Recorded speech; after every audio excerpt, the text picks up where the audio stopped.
Sa mundo ng mga batang katulad ni Joaquin, madalas ay may mga lihim na hindi madaling masabi.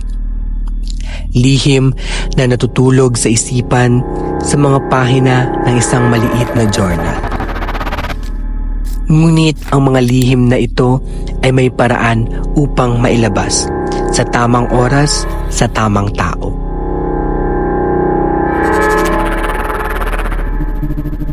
Christy, kamusta na?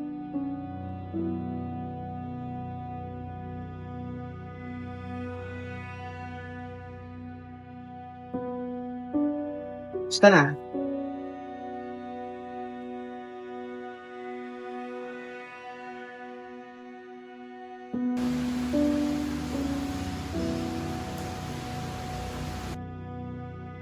Joaquin, palagi ka na nagsusulat. Ano bang mga kwento ang isinusulat mo dyan?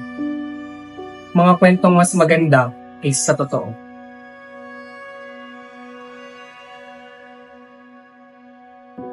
Alam mo, minsan ang totoo ay mas makulay kapag natutunan nating harapin ito. May nakapagsabi sa akin na gusto mong maging isang writer balang araw. Nais kong basahin ang kwento mo kung papayag ka.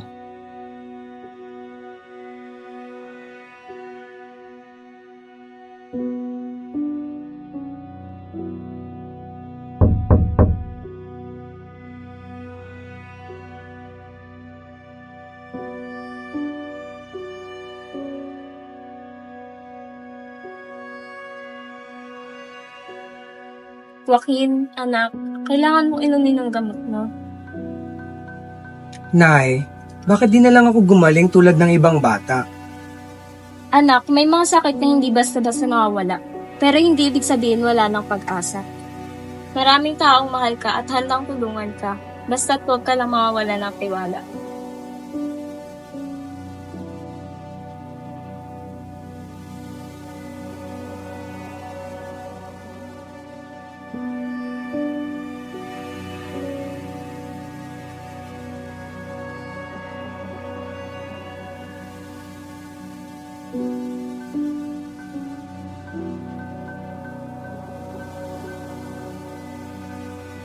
Joaquin, maraming salamat na nagpauna ka na magkita tayo. Alam mo, may gusto sanang ibahagi sa iyong kwento tungkol sa akin.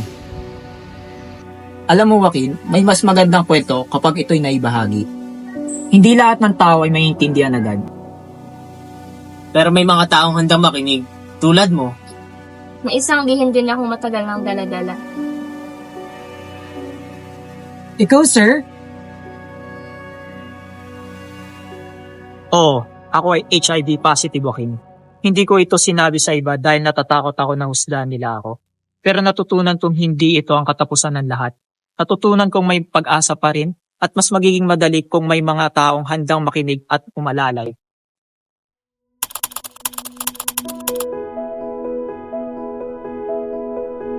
Ang HIV ay hindi ang katapusan ng kwento. Sa bawat pagsubok, merong liwanag na magbibigay ng bagong pag-asa. Sa pamamagitan ng pagbabahagi ng ating mga kwento, nagkakaroon tayo ng tapang na harapin ang mundo at ng lakas na lumaban para sa ating kinabukasan. Pagpapalaganap ng kamalayan ng HIV ay hindi dapat maging sanhi ng diskriminasyon. Ang kahalagahan ng suporta mula sa mga mahal sa buhay at komunidad. Ang pagbabahagi ng mga karanasan upang mas maintindihan at malabanan ang HIV. Pagbibigay ng lakas ng loob sa mga taong may HIV na patuloy na mabuhay na buong tapang. Ang Tinig ng Pag-asa ay isang makabuluhang pelikula na naglalayong ipakita ang kahalagahan ng pagtanggap, tapang at pagbibigay ng pag-asa sa mga taong may HIV. Ang pelikula ay hindi lamang kwento ng isang tao, kundi kwento ng marami na natutong harapin ang kanilang kalagayan at magpatuloy na mabuhay ng buong puso.